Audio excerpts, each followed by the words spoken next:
Good morning, Dubai, and welcome back to the Lovin Daily, where I take you through the top trending stories that everyone in Dubai is talking about. What a show we have lined up for you today. We're talking about the launch of a potential vaccine visa. We're talking about crypto kings. They're hanging out in Dubai. I want their money. Need to figure out how to get that. We also have in studio Marcus Smith. He's training for a 162-kilometer ultra race this summer. So if you have any questions for him, drop them in the live. We'll be checking your comments. We want to hear them so we can put him on the spot. Yes, and apart from that, we'll be talking about only vaccinated individuals will be allowed to attend UAE. Other COVID-19 updates which were announced yesterday, along with top 10 hummus spots in Dubai. What a list. But before that, something very, very exciting is coming to the world tomorrow. Something that we've been waiting more than 17 years for. That makes me feel so old. But I've not been waiting 17 years. I've been waiting 3 years for this. Why? Well, I watched this 3 years ago. Friends. Friends. We're talking about friends. Friends. Yeah. Oh, yeah.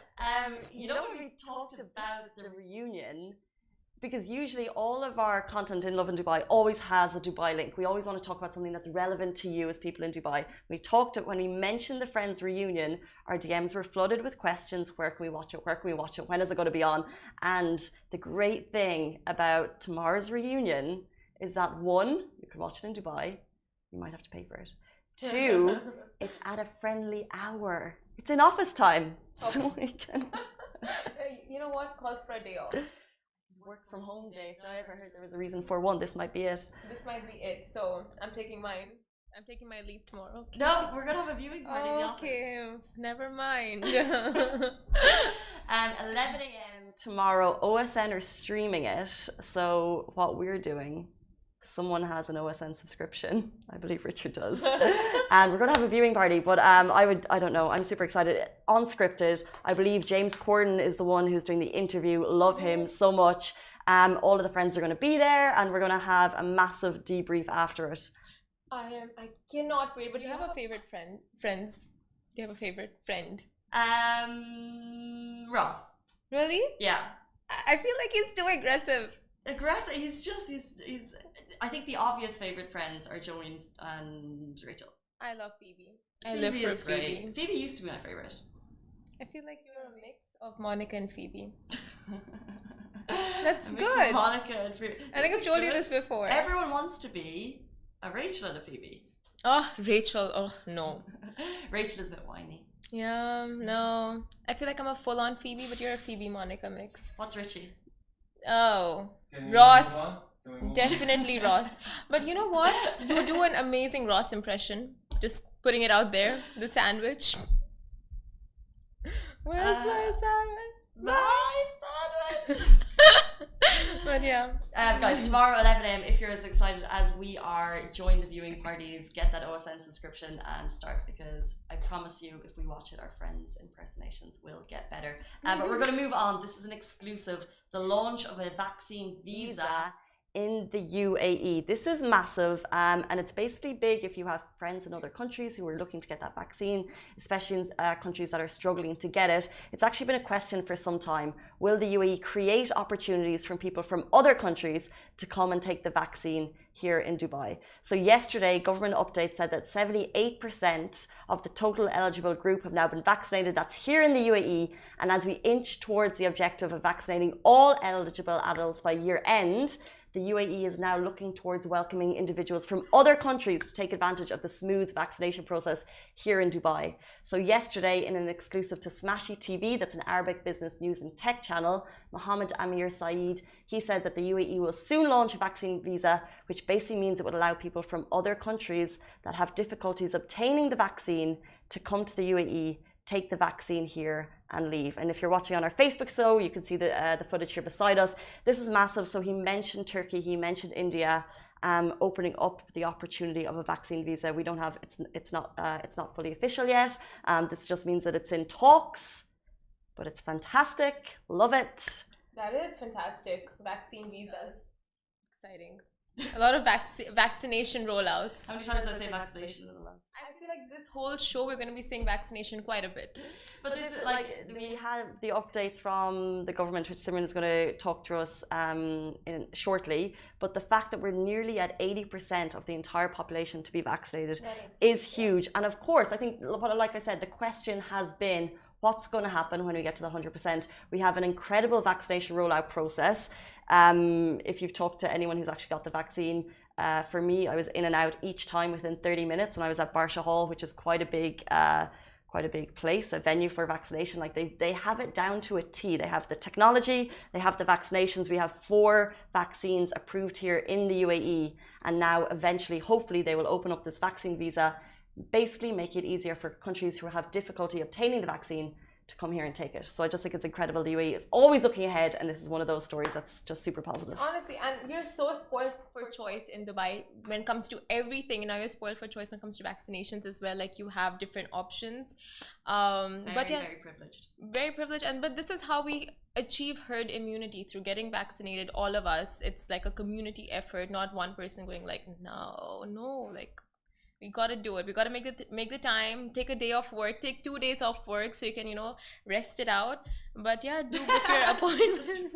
Just rest it out. Do you mean like just in general or in terms of the vaccine? Vaccine, like not generally. Like book your appointment, get the jab, and then take a day off work if you're feeling sick. I did mine on Thursday, so therefore I recovered on the weekend. I'm gonna do mine on Sunday or midweek. But anyway, so. Now we're going to be moving on to NCE updates. Now, only vaccinated individuals are allowed to attend UAE events. Now, just last night, the National Emergency Crisis and Disaster Management Authority, NCEMA, released some new guidelines regarding attending events in Dubai. So, effective from June 6th, all individuals that are attending exhibitions, activities, and events, including sports, cultural, social, art, music, must have received the COVID-19 vaccine or must be participating in the clinical trials of the vaccination. Also, showing a negative, so even if you're vaccinated, you will be required to show a negative PCR test 48 hours prior to the date of the event, which is also made mandatory. Now, that is quite interesting. Like the things we're going to learn now. Oh, when I read it, I was like, what? But also, guys, please note, to attend the events, the letter E must also be visible in Al Husn app, and to receive that, you must have taken both the jabs, and to maintain it, you should keep taking the PCR test every 7 days. Interesting. So I knew about when that kind of big announcement came about events saying you must be vaccinated to come. Interesting that you also. So on my Al Husn app, it says I've had 2 doses of Pfizer. Do you have a letter E? Well, my phone is being used for Instagram, so I don't know. I can't check it. But I mean, according to the updates, you need to have a letter E, and you have to take regular PCR tests to keep that E on your app, like to keep that status of E. But like, it's so great. We're seeing numerous events happening around the city. We're going to talk in a second about an AIBC tech crypto event that's happening in Dubai in person right now. I know that the hotel show is coming. Many kind of events that you may not even hear about, but that are happening in these kind of large event rooms down in Dubai World Trade Center, and these are able to happen because of these strict precautions. So the fact that they're saying you need to be vaccinated to attend these events, there is an interesting conversation that results from that, and people are questioning it. But at the same time, it's like we're able to move on as a city. The city is able to be kind of progress economically in a really, really positive way because of these strict restrictions. So. And the fact, like you said, we're so privileged to be able to get all the vaccines, so just go and get it. Herd immunity, you'll be there. Yeah, exactly. And yeah, so it's also, you guys might want to know that authorities are advising advising residents against mixing different types of COVID-19 vaccinations, as studies are still underway to understand if it's safe to do so or not. And if you're looking to get vaccinated, you will be able to get free parking around select vaccination centers. I'll just read them out for you. Some are Al Barsha Health Center, Al Ghasais Health Center, Hor Al Ans Health Center, and Grand Hyatt Hotel Tent. So these are some of the places you can go get vaccinated, and you can park your car for free outside. Interesting. Also about the free parking and about the mixing vaccinations. I think that's, especially since they announced that you need a third dose of Sinopharm. The fact that people are considering we had a lot of questions, should I get Pfizer now?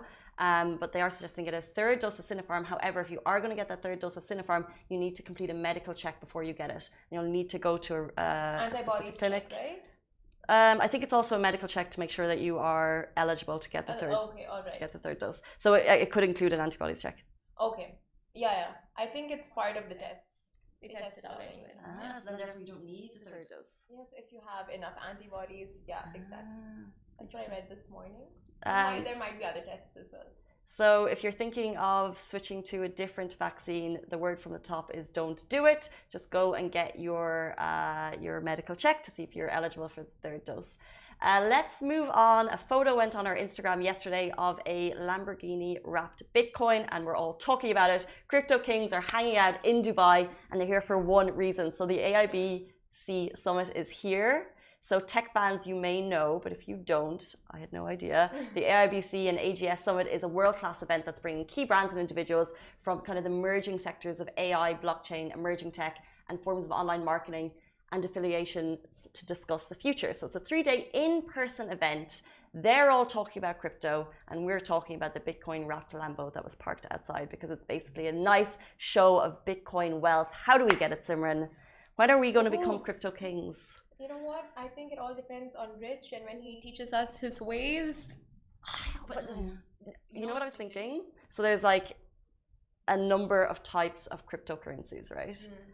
We could try and name them. There's Ethereum, Dogecoin, Bitcoin, Shiver.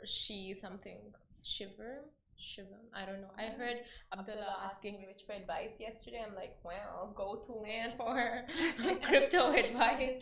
So should we potentially put me and you make a little pot? Because we talk about crypto all the time now. There's always there's those NFT updates. When, by the way, the first ever Lovin Dubai article is for sale as an NFT. If anyone would like to purchase it. Oh, I would. Is it expensive? Do I have to pay in Bitcoins? Do I have to pay in crypto? Interesting. I'm not sure. Okay. You know, last night I was listening to the radio, and there was this one man who shared his story of how he invested in I can't remember which crypto, but he invested, he put all his savings into it, maxed out all his cards, and he borrowed money from his family. They were all anyway running at a loss, they weren't doing financially well, but he still borrowed their money, put it into these coins a couple years ago, and then it just boosted right up, and he made $2 million on this. And then he's like, you know what, I took the risk and it just paid back. But you know what, it doesn't work like that for everyone. No. That is not recommended whatsoever, to put in everything you have into investing in crypto or investing in anything, because it's always a risk. No, I think the conversation we had the last day kind of summarized it quite well in that it's a tricky market, and I think those stories are incredible, but when everyone's jumping on the bandwagon, it sounds too good to be true. It is too good to be true. But I still think that me and you should put a tiny bit of money in one really random stock and just follow it the whole time, like a really far away low cryptocurrency that no one knows about, and then when we become millionaires, we'll end it. I was going to say we'll end the show and live our best lives, but okay. No. Sharing it's kind too. But moving on, that's the Crypto Kings. The Bitcoin Lamborghini was at Dubai Festival City yesterday. If you want to check it out, check out our Instagram. From crypto to something even better. Much better. Something we think about all day, all night, every second. Now, the top 10 hummus spots in Dubai, the list is out on our website if anyone wants to check it out. And if hummus is what you think of every night, every day, it's what gets you up at night, then you, my friend, are what we call a homo sapien. I googled that one. Blame Google, not me, guys. I love that sound after that. Crickets. But anyway. So this list has been made with only you in mind. Now the top 10 list is out on our website, which you guys should check out. It's got all the great spots. But just to wrap things up really fast, I'm going to name the 5 best spots out of the list, the top 5. But some that you may know of: Awani from the top 10, Karam Beirut, Zarub, Operation Falafel, and now getting down to the top 5 somewhere the Dubai Mall. Yeah. Somewhere in Dubai Mall, that's the name of the restaurant.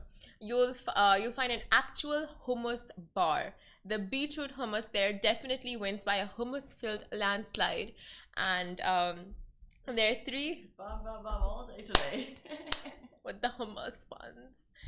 There are 3 flavors: are jalapeno bell pepper hummus, guacamole hummus, and beetroot hummus. And at number 4, Sikka Cafe. They have really delicious amalgamations going on there, and their menu is definitely not one to disappoint. So if you're ever down at near City Walk or wherever Sikka is located, you can check out on Zomato and their website. You should definitely give that restaurant a try because foodies will not be disappointed. Number 3, Babel in La Mer. Babel, right? Babel. Gonna go with Babel. You babbling? I feel like I'm babbling now. But their flavorsome combos will make you sleepwalk to their restaurants at 4 in the morning. That's how good their hummus are. And number 2, Al Mala. For some affordable, classic and filling hummus, Al Mala will forever be your gal because, cheap thrills for the win. And yeah, it's affordable. OG spot in Dubai. What? I was going to give you a drum roll. Oh, okay. And for number 1, by the way, this was all voted in by you guys. Wafi Gourmet. Now the taste, the texture, the fresh puffy breads. Yeah, it will leave you ruined. Spiritually, emotionally. It's just really good hummus, apparently. I've never tried, but now I'm gonna go and try it just to validate this. Amazing. This is the thing about hummus is. I know you're a huge fan of hummus. Well, we all are. The thing is, everyone has their own favorite places. My place isn't on the list. What is it? And I voted. What is it? It's the red pepper hummus at Waitrose in the deli. It's like oh, it's so good if you've had it. And they supermarket. Oh, okay. Yeah. Oh, yeah, those ones that you get in a tub, right? And also Al Falamanki. That's like my bougie hummus. Oh, nice. And then my even Waitrose is. Have you ever had the gourmet beetroot hummus? You get it in Carrefour, Spinneys, Waitrose. Oh yeah. You've had the red beet. Oh, it's so good.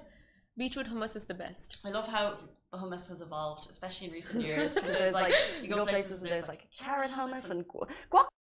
Something I can't get on board with though. It works with chips.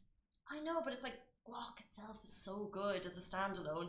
Hummus is so good, and it's just I do like things when they merge and they get together like a crostini, but yeah, absolutely. I love that. Guac hummus. Same page. Can't get behind it.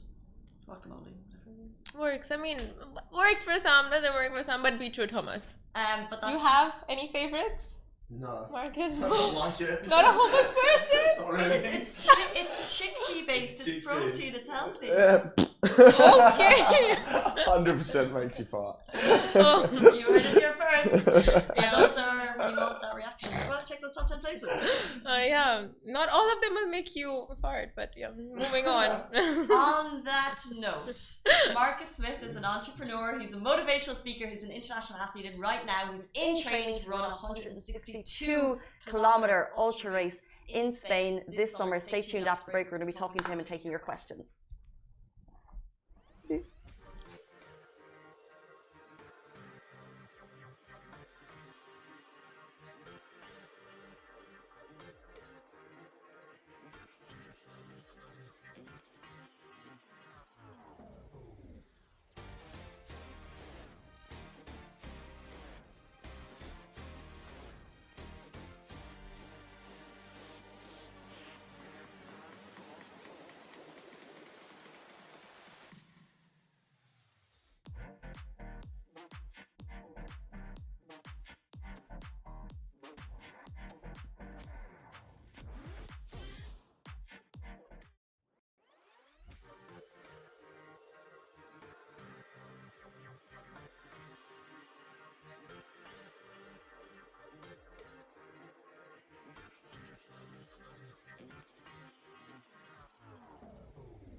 back. We are joined by endurance athlete and entrepreneur Marcus Smith. He's training to run a 162-kilometer race in Spain, and he's doing it in the not so cool temperature to Dubai. Welcome to the show. Thank you very much. Nice to see you. Nice to be back. It's early for everyone. It's 9 a.m. in the morning.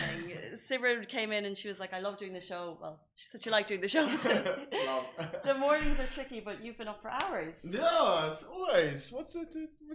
It's actually quite weird. I pulled up at the car park and it was like 8 o'clock and I was like, the second car. I was like, is it closed? Like, I know not everyone's working from an office, but yeah, I like to be up early. 4:30, 4. It's nice. And is that always training at that hour? Or do you do other things? Most of the time, yeah. I like to start. I think I love being up early. I always have been, and I love to go and train, and it makes me feel good, so I do it. It's not for everyone, but... What are you powered on? Because we talked about chickpeas already. So it's not chickpeas, that's what you're doing. Are you powered on coffee? Actually, this morning I'm only powered on 1 cup of coffee and a load of water, but generally I eat a paleo style diet, which is, it's just a way that we ate hundreds of thousands of years ago. It's very straightforward, and it basically is fresh food. If it's processed, we don't eat it, and if it's, that's basically how it works. So meat, chicken, fish, vegetables, anything that grows. The hard way of saying it, if you can kill it or you can grow it, you can eat it, otherwise don't bother. 7 days a week and birthday parties? Do you stick to it? Yeah, it depends. It's a really good question. Listen, I'll be totally honest. If the cake at a birthday party looks good, I'm straight into it. Good. But a lot of the time, like, I look at some birthday cakes and it's got like this blue or this pink icing, and I'm like, how on earth? Like, that just looks so unnatural. And fish scales, maybe. and I'm just like, it just doesn't look super appetizing. So I'm like, no, I don't really need to eat that. But listen, I have a super sweet tooth, and that's actually how I really started eating paleo, because I was like, I know that white stuff, sugar, is not real good. How can I have sweet food that's actually quite good? And then you start to research into like dates, honey, maple syrup, what you can mix it with, and then you get paleo treats. And we started the paleo food business from it, and life's good. Everyone's hungry. I do like healthy treats. We'll get to them. You should have brought some. I really should. You I could have didn't fed go us. to the gym this morning or the cafe. And I actually thought on the way, I should have brought you guys something. I'm such a bad person. I'll send some this afternoon. Rich is like, later. We'll have that show tomorrow. But you are a known endurance athlete. So what you're about to do this summer is not kind of unusual for you, but maybe for the listeners. You're running a 162-kilometer ultra race in Spain. Why? Great question. I like this stuff. I like it for a number of reasons. One, it gives me something to focus on. It gives me something to wake up for every morning. I love training, but also love actually having a goal to get towards. And this is quite a unique race. It's the first time they've run it. It's in the Pyrenees in Spain, which I've never been to. Beautiful. Yeah, well, hopefully. And it's kind of like, the guys give me a call and said, will you come over? And I start to look at it and start to look at some of the terrain, and I was just like, oh my god, this is amazing. In 2018 we ran across the island of Corsica, which is about 200k and had like 13,000 meters elevation, and it was just like one of the best some of the best days of my life. It's just so beautiful. I love Dubai. I love the city. We love the high rises, we love the lights, but we came from nature, and it's kind of like what I was saying about food. Like, we can love that birthday cake for a short period of time, and I love all this glitz and glam for a short period of time, but I feel that we've lost a lot of connection with nature. So to be out in nature and to get the opportunity to go and run it'll probably take somewhere around 2 days to run it. That's what I was going to say. So give us an idea of running and sleeping. Like, how does it work? 162 kilometers. Richie, how long do you reckon that would take you? just to give me an idea, just to get the maths done. I went downstairs yesterday from the 42nd floor. Yeah. That's all you need to know. Oh. In the elevator. So yeah, I mean, basically, because there is a lot of elevation, there's 10,000 meters elevation, which, to put that into some context, is a little bit more than Everest. So it's like starting at sea level and going to the top of Everest plus sort of 15% more. So actually, running, I don't believe, is the right way to describe it, because when you're going up that sort of elevation, it's actually just, sometimes it's crawling, but it's trying to sort of get up there as fast as you can. And the way that the race works is that you have checkpoints every sort of 15 to 20 kilometers based on how the route of the course is. And then you have an option when you get there. You can rest a little bit if you want. We'll try to rest as little as possible. And we do a lot of training sort of for sleep deprivation. So I'll go like 48 hours without sleeping and a lot of training and just try and get my body and my mind, like the body can do it. It's just getting your mind like in place for it. You've got something to ask. She's like, what? Well, there's so much there, and I want to talk about how you prepare. But how do you prepare for sleep deprivation? I'm experimenting, to be totally honest with you, and I just train for it. So, for example, I'll give you an example. The last one I did was about 3 weeks ago. So, wake up at about 4:30 on a Wednesday morning, had my complete normal day, and there was NAS night race. So I went down and watched that, and then I got home. Got back on the bike. So I've been on the bike at like 6 in the morning, got back on the bike for like 2 hours and then just sort of, just stayed awake and then went running at like 5 that morning, run for 2 or 3 hours, then work a whole day and then went back running at like 7 in the evening till about 4 or 5 the next morning. Wow. So I'd had like 2 20-minute naps in that whole sort of period. So you just sort of train it like that. So it's filling your calendar. Yeah, 2 full days. Yeah, and that's the thing. Like it is quite different. Like coming to work for the whole day as opposed to going out running the whole day, because you kind of at work sometimes you're literally just falling asleep at the computer, but then when you're running you'll also be falling asleep. So it's just a little bit different, and you just have to train it. And that's one of the biggest things. Like we want to do all these amazing things no matter what it is, no matter if it's in the work or in our private lives. And let's just ask people, okay, what are you doing specific to train that? But yeah, training to be tired is a weird concept for people, mate. And you say you're doing it, when you said you were talking, you say we will be at 20Ks. So do you do it with a team? Is there other people doing the race with you? Yes. Or are they supporting you? Yeah, so UTMB, which is Ultra Trail Mont Blanc, it's like it's a brand that comes from Chamonix, which is like, or for one of a better word, is the mecca of trail running.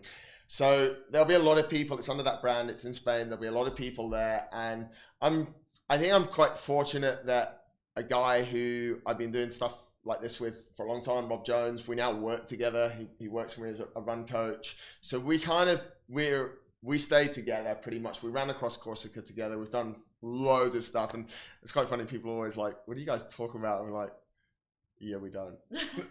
You know, like last Thursday we were out here in Al Qudra and we ran 50K together, and we didn't speak about anything. So there's no like kind of, emotional connection. There is, but it's a weird sport in that it's quite silent. Like I think we are lots of people say that we're quite cold, not Rob, but me a lot. Like I'm cold and emotion free, but I think it's actually the most emotional sport because you're in such different situations the whole time, whether it's sleep deprivation, extreme physical pain, your toenails are falling off, and so you sort of have to really be in touch with things. And I can tell when Rob has a problem, he doesn't need to speak. Like I can tell.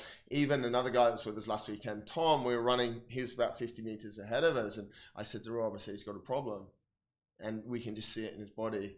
So it's quite, I know that also sounds a little bit weird for some people, but when you spend a lot of time with people where literally the makeup's off, it's really quite sort of, it's almost like quite primal. You learn to pick up on, and it goes back, this message, I feel like I'm sort of a really old school guy, but that's how we used to interact. Before, like we pick up on different messages, and now we mask all these messages, and we just kind of know when we're feeling. And Rob will say, "You okay?" And I'm like, "No, mate." Well, yeah, I'm not. But you mentioned like your toenails falling off, and like, your body is being kind of like pushed to the inch of its life, probably nearly. So how do you prepare? We mentioned the sleep deprivation, but in terms of like safety, so like you're literally going to push your body to the limit, and you're training in 40-50 degrees heat here in Dubai to get to that point. How are you making sure you're doing this safely? Yeah, that comes with experience, and that's one of the biggest things. If you're listening, please don't go out and try and stay awake for 48 hours or run. Don't run 162K, guys. Yeah, please don't do it.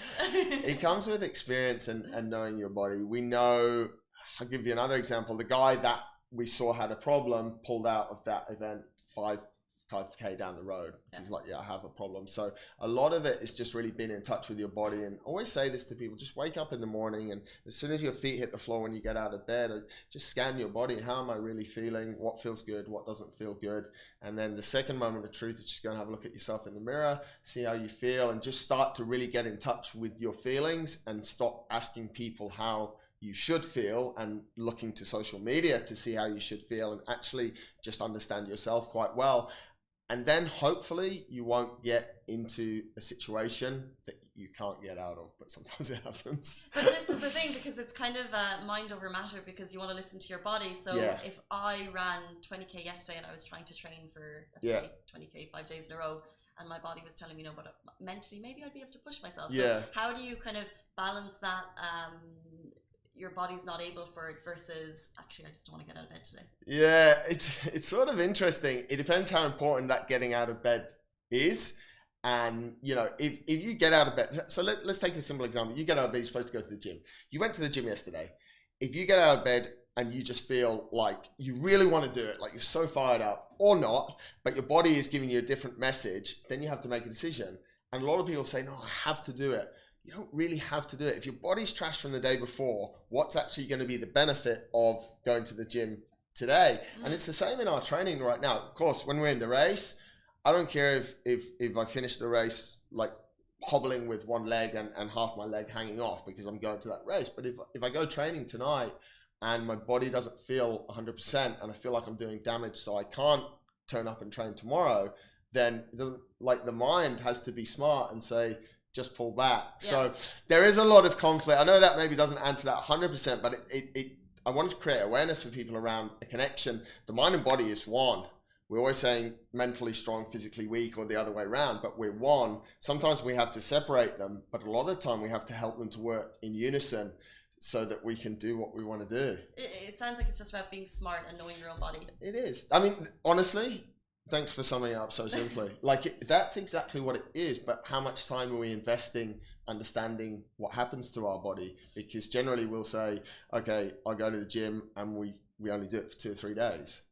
So then what do we know? You know, it's a very big can of worms. Speaking of time and investing, so you mentioned you have a food business, you obviously run Inner Fight. You know, you have a family. How do you possibly balance your work life, your social life, and your ultra life? I guess they're all the same.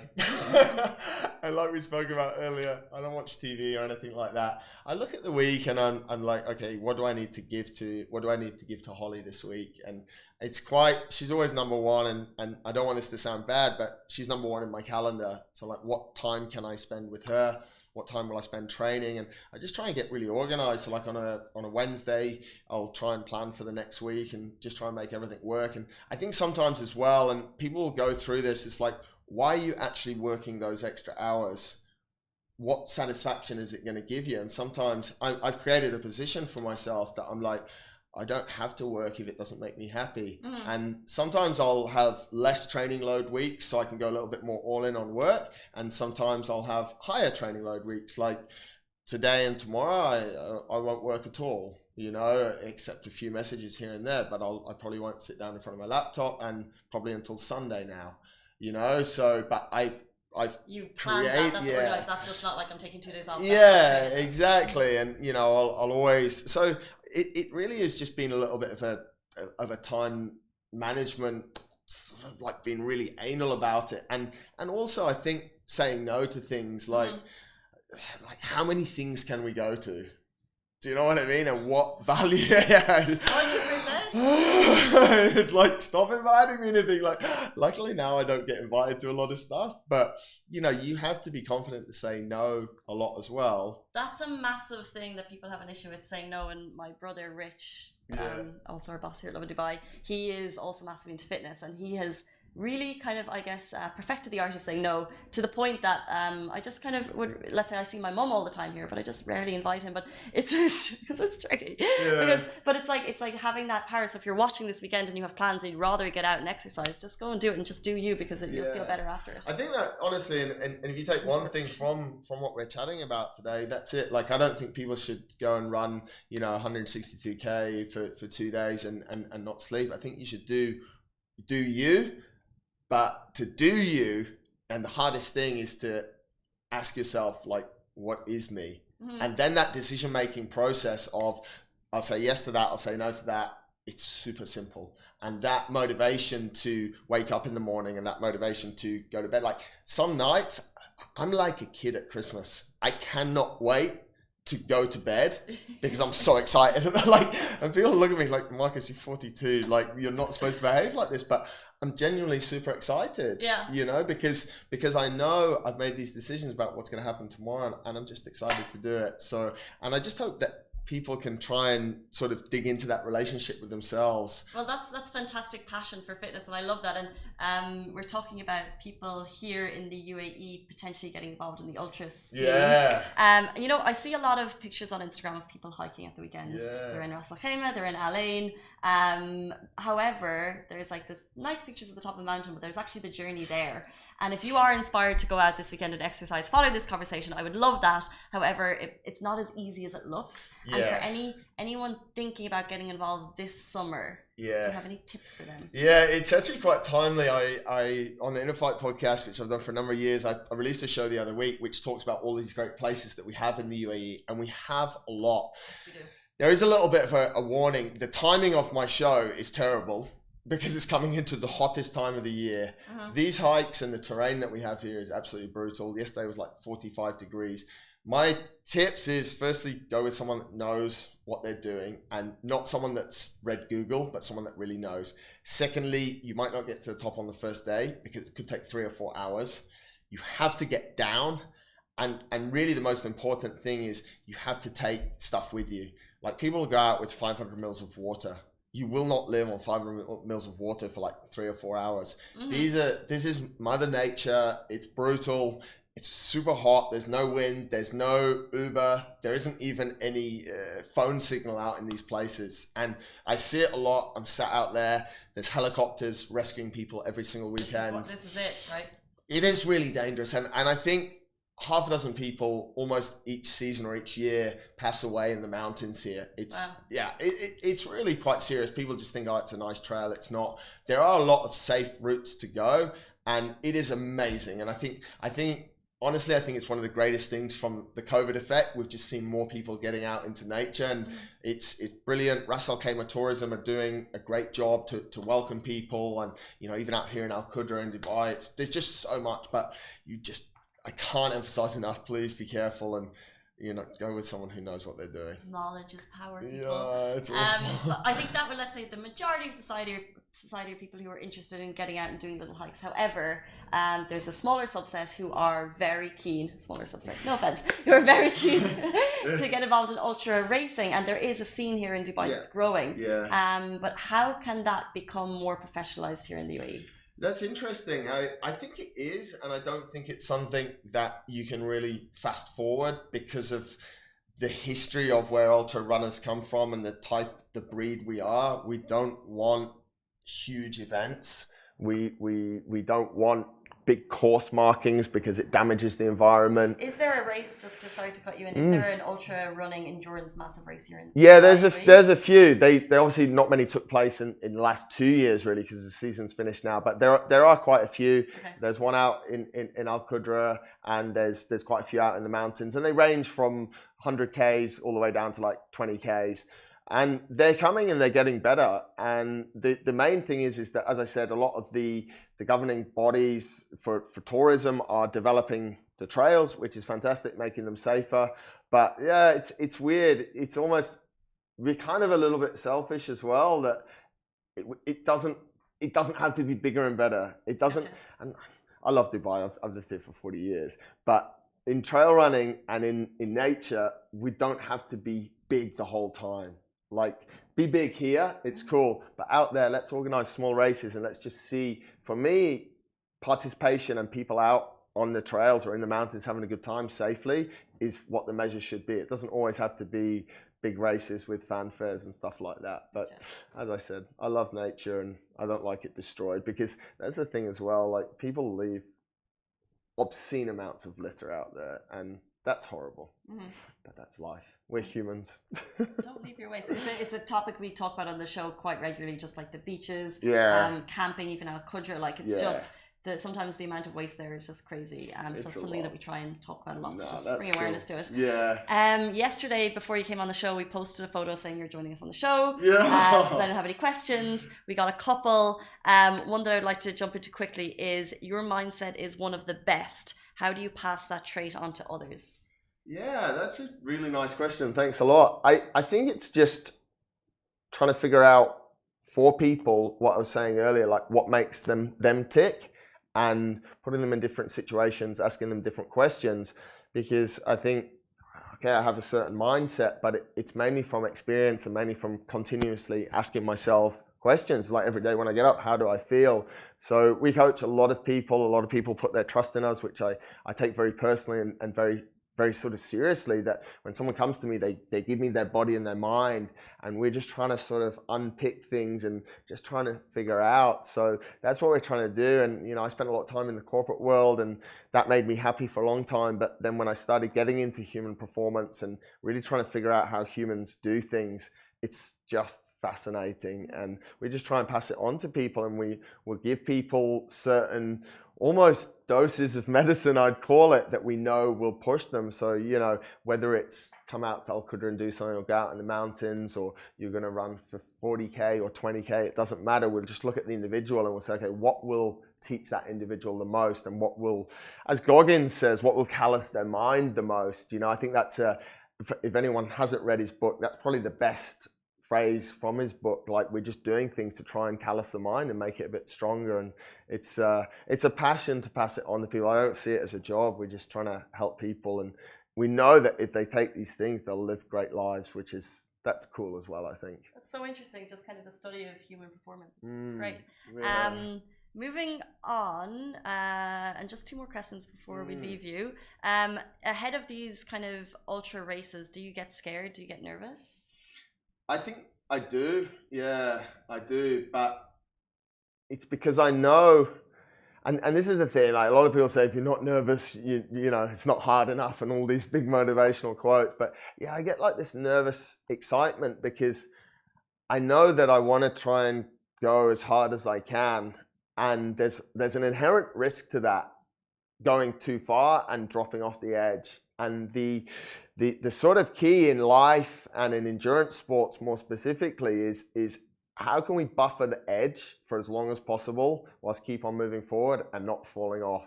And that makes me quite nervous, because That is a very, very scary thought. Yeah, but that's what we're trying to do, right? We're trying to do it in our work lives. We're trying to be the best that we can without burning out. We're trying to have the best, you know, we're trying to do it everywhere. This race will take 48 hours. If I go too hard in the first 24 hours, I've still got 24 hours to figure things out. And that's when it can be quite interesting. So, I mean, that's really a bit of a philosophy for life, just trying to figure out how long we can stay on the edge. And you don't need to be on the edge the whole time, but that creates nerves. But it's excitement as well. It is excitement. I think for some of us, we live so much in the middle that maybe we need to go push it to the edge. Correct. Yeah, exactly. And that's the thing as well, is we shouldn't be at this sort of in the red the whole time. Like, that's not what I'm saying. But there are times, and when we're leading into a race, or, you know, you've got a big pitch or something, you have to be so close to the edge but not fall off. And yeah, a few days before the race, it's not even just the few days before the race. Like, I'll sometimes, like, even talking about it now, there's this funny nerves because I kind of know, and I still have 6 weeks to go. Yeah. So yeah, it's fun. It would be so, like, the most I've ever done in terms of endurance would be a 10K. Yeah. And I would be nervous 100% before, because it's the biggest thing I've ever done, and it was tricky to finish. Yeah, okay. It's true. No, but that's the thing, and another thing that people say, like, don't compare yourself to me. I've done certain things, nothing compared to, I've got some friends climbing Everest at the moment. I'm just like, oh, guys. For everyone, I always say this, everyone has their own Everest. Yeah. Like, I have clients that can't run 1 kilometer, and I'm trying to get them to run 1 kilometer. And they're like, yeah, but you can do 160. It doesn't matter. 10K is 10K, 1K is 1K. If you're struggling, if you've eaten so much, you're struggling to get from the couch to the fridge to refill your ice cream bucket, like that distance is huge. So don't worry about it. And it's back to what we said. We're always comparing ourselves to others, to what we see in social media, to what he's doing or she's. It's cool. No, you're so unique. You are you. You're so beautiful. There's no one else in this whole planet like you. So why are you comparing yourself to me? Like, it's pointless. So I want to reach that 100k. The final question came in from Koyozo on Instagram. And after this kind of quite in-depth chat about ultra racing, I'm not really sure how we're going to finish on it, but she said, what do you think of Taylor Swift? I actually, honestly, and I might sound really ignorant, but when just before Rich walked in, and I know Rich, if Taylor Swift walked in here, I would have no clue. Really? Absolutely no clue. It's like when you ask me about Friends. Something's got to give. It's like what you said about time management. I read I read a lot, but I don't care about showbiz. I have no clue what's going on. I didn't even know this Friends thing was happening that you guys were talking about. But for sure, the whole universe is really. So if Taylor Swift walked in here, I hope she's a nice person, and maybe one day we'll go for a run. Do you know what she does? Is she a singer or something? Yeah, that I know. Yeah, that was a good check though. Yeah, but sometimes Holly will be like, "Why is Taylor Swift playing?" I'm like, "Who's Taylor Swift?" Oh, the one singing. She goes, "Yeah, but that's like." I'm like, "Okay, but it's just I don't know." So if you were ever to cut your schedule and go to a pub quiz, you're not going to be on the pop culture side of the team. Terrible. But Holly is amazing. She knows everything, and I take her everywhere I go, and she wins. She loves pub quizzes. So yeah. Okay, so you have that balance. So we've got that balance, yeah. She loves it. She sits and at night I'll be reading some stuff and she's watching like MasterChef and she loves it. She knows exactly what's going on. Yeah. Which I don't think it's unnormal. It's normal, right? Yeah, it's fun. Enjoy. I'd be the same. Love MasterChef. Yeah, there we go. She's like, oh, Australia have illegally uploaded their latest MasterChef to YouTube. I've got to watch it tonight. Australia's MasterChef is it good? 100% the best one. Is it? There we go. She's Australian, so I always think she's biased, but I'm like, yeah, whatever. No, because I think, as far as I know about MasterChef, they've gone to like an insane number of countries. Maybe I'm going to make up a total number here, 60 or 70 or something. Okay. And Australia's definitely the best. I would never know. I don't even know what it is. Taylor Swift is there. Guys, this is a great chat with Marcus Smith. He's running is it Val d'Aran? Val d'Aran, yeah. In Val the d'Aran, Pyrenees. UTMB in the Pyrenees. So you can follow his progress on? You can follow on Val d'Aran Instagram and also my Instagram. Not when I'm running because it's kind of quite important to run. But I do a lot of that in training with my GoPro. I do a lot, so it's kind of quite hard. But when it's like when we got to run, we sort of got. We'll try and get as much footage as we can along the way when we're there because it's you have time to do it. And these places are beautiful. Like I set off by saying, it's amazing. But thanks a lot for talking to me, and thanks to you guys. You always support what we're doing, and that's really cool. So thank you. Not at all. We love community stories in Dubai. So if you have any, do share with us. Thank you so much for your time this morning. Guys, that is it for us on the Lovin Daily. Stay safe, wash your hands. We'll see you tomorrow morning, same time, same place.